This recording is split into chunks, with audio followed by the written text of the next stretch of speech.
Reka tubasuhuze mwese bakunze b'ikiganiro ubuzima buzima abaherereye amajyaruguru amajyepfo iburengerazuba ndetse n'iburasirazuba bw'isi n'abaherereye mu gihugu cyacu cy'u Rwanda. Bakunze b'ikiganiro ubuzima buzima haba kuzuba haba mu mvura turagenda tukabarebera abaganga b'inzobere batandukanye mu by'ubuzima. Niyo mpamvu kuri uyu munsi twaje tukaza ku bitaro bya MBC biherereye i Nyamirambo aho bita hateganye n'umusigiti muri rusange, tutagiye mu bintu byinshi, ahahoze Grace Hotel. Bakunze b'ikiganiro ubuzima buzima twaje kubarebera muganga w'inzobere mu bijyanye n'indwara z'ingingo ndetse n'amagufa muri rusange, akaba ari Dr Rutayisire Dusingizimana Lambert, aho agiye kudufasha kubagezaho byinshi bitandukanye ku nsanganyamatsiko z'uyu munsi. Uyu munsi mushaka kwibaza ati mbese ku nsanganyamatsiko ya mbere turaheraho ni iyihe? Turahera ku nsanganyamatsiko igira iti ikibazo ababyeyi benshi batubajije ati mbese ni ibiki bishobora gutuma umwana amagufa yadakura? Iyo nsanganyamatsiko, icyo kibazo muri rusange nicyo kirahagararira insanganyamatsiko ya mbere, aho tugiye kumubarebera rero. Umwanya ni uwanyu, inyigisho ari bwigishe nizice mu gutwi ngo zinguke mu kundi, ahubwo zizababere iz'ingirakamaro. Niyo mpamvu bakunze b'ikiganiro ubuzima buzima twagenda tukabarebera muganga w'inzobere mu bijyanye n'indwara z'amagufa Dr Rutayisire Lambert.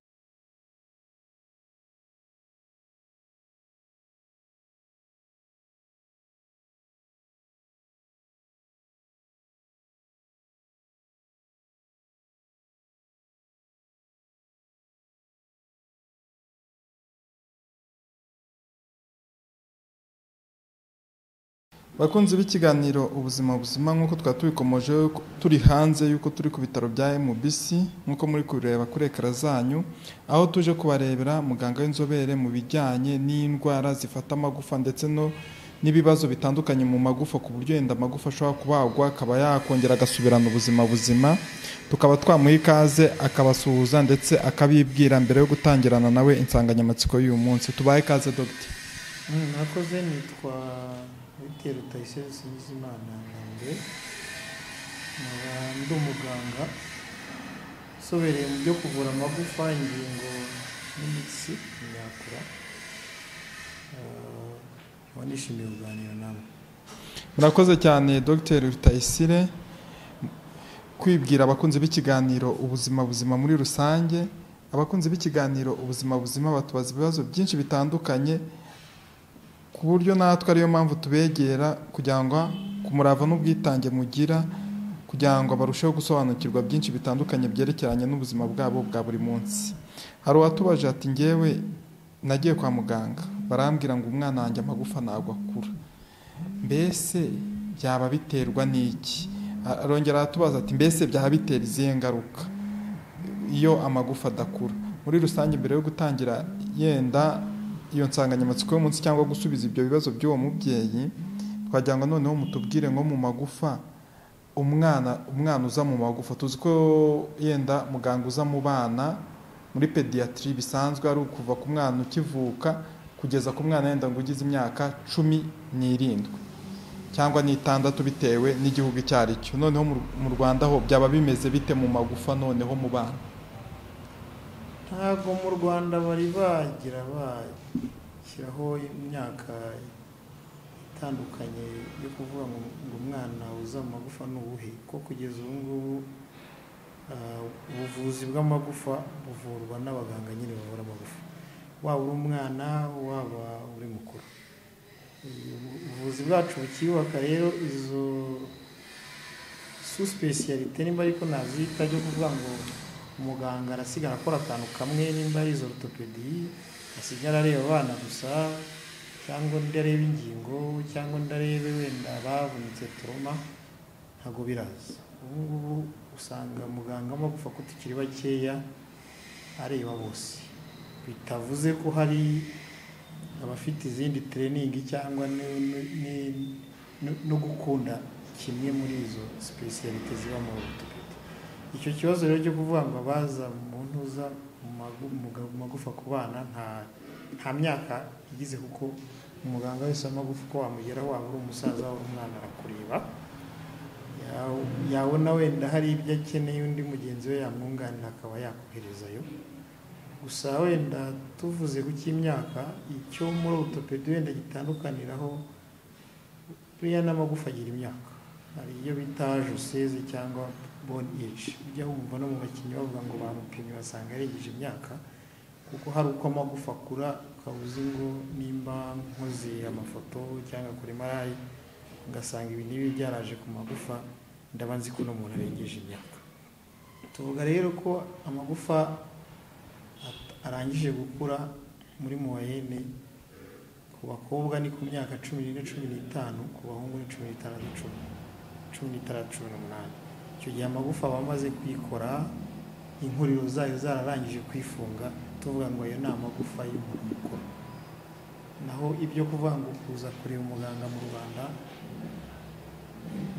umuganga wese ubura amagufa areba kuva ku ruhinja rukivuga kugeza ku muzaza w'imyaka ijana. Bakunzi b'ikiganiro ubuzima buzima, tukaba turi kumwe na muganga, akaba ari dogiteri w'inzobere mu bijyanye n'indwara z'amagufa n'ingingo ndetse n'imvune muri rusange, n'uwaba afite ikibazo gitandukanye cy'amagufa akaba yamugana, akaba ari dogiteri Rutayisire hano ku bitaro bya MBC. Dogiteri, umuntu ashobora kwibaza rero, umuntu dusubiye kuri cya kibazo umubyeyi yatubajije, akabaza ati mbese ni ukubera iki amagufa umwana ashobora kugira ikibazo yenda amagufa ye nakuri? Icyo kibazo ni cyiza ariko ni kigari, kubera ko mu mvugo zisanzwe mu Kinyarwanda iyo umuntu akubwiye ngo amagufa ntakura, hari igihe akenshi aba ashaka kuvuga ko n'umwana adakura, kubera ko kugira ngo umuntu tubone ko akura agira igihagararo, amagufa bigiramo uruhare runini kuko niyo aduha uburebure tugira. Ubwo rero iyo umuntu avuze ngo amagufa ntakura bishobora kuvamo ibintu byinshi, ariko tuvuze wenda mu bisanzwe amagufa ni nk'umuntu usanzwe, ibituma adakura bijyana n'ibituma n'umwana n'undi adakura. Kenshi usanga umwana atakuze kubera ko hari ikibazo cy'imirire mibi. Umwana afite imirire mibi birumvikana ko n'amagufa adakura, cyane cyane hari usanga bafite nk'ikibazo cy'amavitamine afasha amagufa gukomera, nka vitamine D. Icyo gihe amagufa iyo atayifite usanga agorama, noneho amagufa yagorama bigatuma ubona ko umwana afite igihagararo kigufi. Ikindi, hari indwara zishobora kuza zishobora gutuma umwana adakura, nk'indwara zifata ya bintu navugaga by'aho igufa rikurira, amadysplasie. Icyo gihe nabwo ntabwo bikura. Hari n'ibyo bita dwarfisme, ni kwa kundi umuntu agira indwara wakwita y'ubukuri, ukabona umuntu ni mugufi. Izo ni indwara z'amagufa zijyanye cyane n'uko amagufa akura, zigatuma umuntu agira ntuza ngufi. Hari n'igihe agira ayo magufa agaragara nk'adakura kubera uburwayi wenda butuma amagufa yoroha agahora avunika, yahora avunika kenshi agakira agoramye.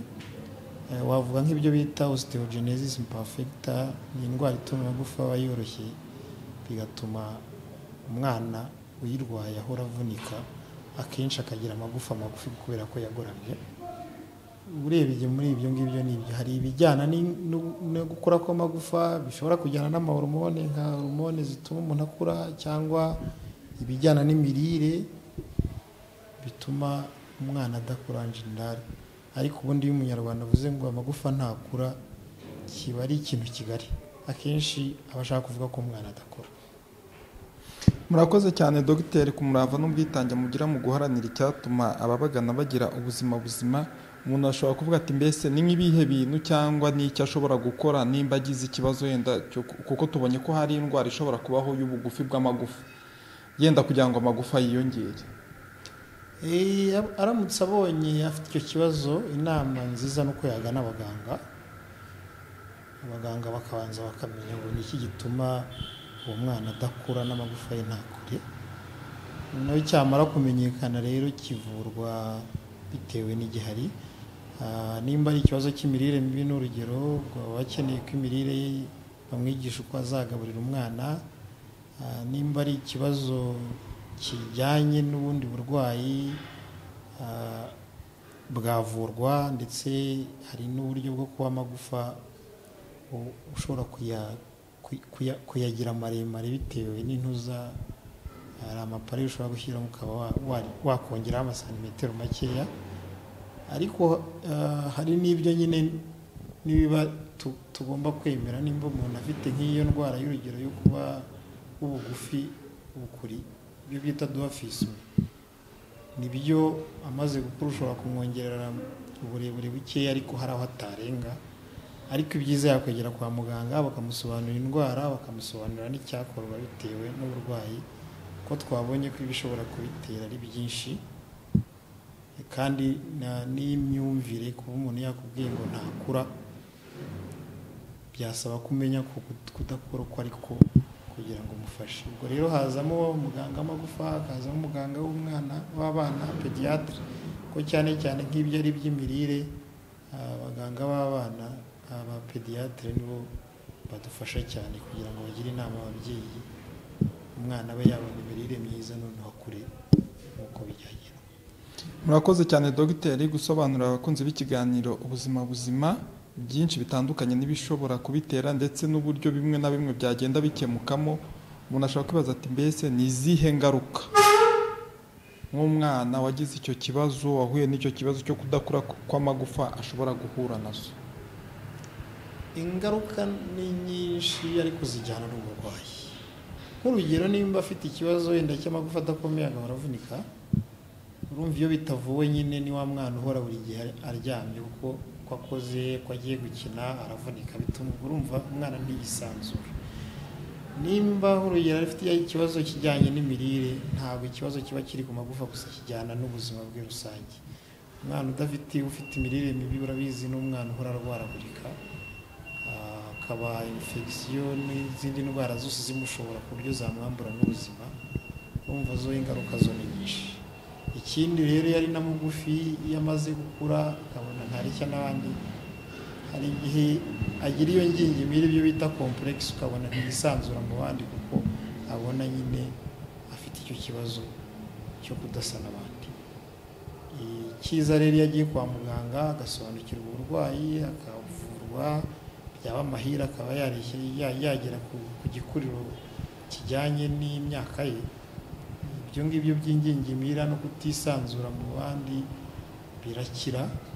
Haba ndetse yanavuwe cyaba ari ikindi kibazo kivurwa kigakira, nabwo akaba byafatiranwa hakiri kare. Nk'uko nabibabwiye hari ibitera ko amagufa agorama, iyo bivuwe kare rero hari byinshi urinda. Murakoze cyane dogiteri kubwira byinshi bitandukanye abakunzi b'ikiganiro ubuzima buzima, kuko si twabarekura mwa kino kiganiro mutagize inama mugira abakunzi b'ikiganiro ubuzima buzima ku insanganyamatsiko twari turiho y'uyu munsi. Inama nagira abatwumva cyane cyane ababyeyi, ubuzima bw'umwana buba buri mu maboko yawe. Umwana ntaba azi kwivugira, umwana ntaba ashobora gufatira umwanzuro wo kujya kwivuza, kandi bitewe n'uko ari umwana umubiri we ukikora, hari byinshi aba agifitemo intege nke n'umubiri we udafite imbaraga zo kwirwanaho.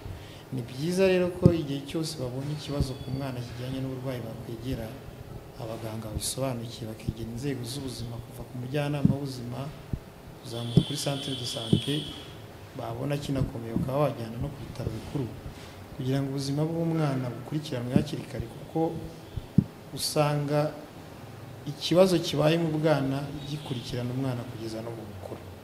Ni byiza rero ko kuvuriza igihe ukamujyanira mu babishinzwe bakamenya ikibazo kandi bakakivurira igihe kugira ngo umwana akure neza, bityo tugire umunyarwanda w'ejo hazaza uzateza igihugu akamaro akanateza imbere.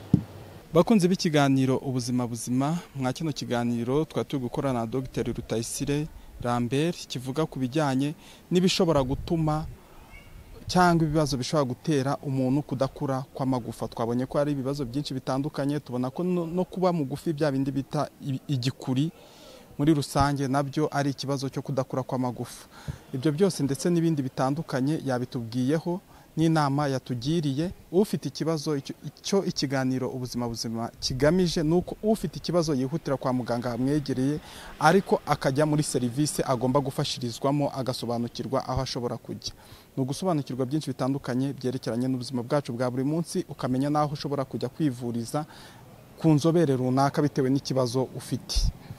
bakunze b'ikiganiro ubuzima buzima, ntabwo twasoza kino kiganiro tudashimiye ubuyobozi bw'ibitaro bya MBC biherereye Nyamirambo mu Biryogo hateganye n'umusigiti, ndetse ku murava n'ubwitange bigira mu kutuzanira abaganga b'inzobere batandukanye muri serivisi nyinshi zitandukanye, bityo bakarushaho gusobanura byinshi bitandukanye byerekeranye n'ubuzima bwacu bwa buri munsi. Burya kwirinda biruta kwivuza, kandi uko wamenye byinshi ku kintu ni nako umenya uburyo ukibungabunga. Niyo mpamvu na dogiteri atugira inama zitandukanye, n'ufite ikibazo akihutira kujya kwa muganga kugira ngo kitazamubyarira ikindi kibazo. Mukomeze mugire ubuzima buzima, mwamuri kumwe nanjye Imana ishimwe René Sadi.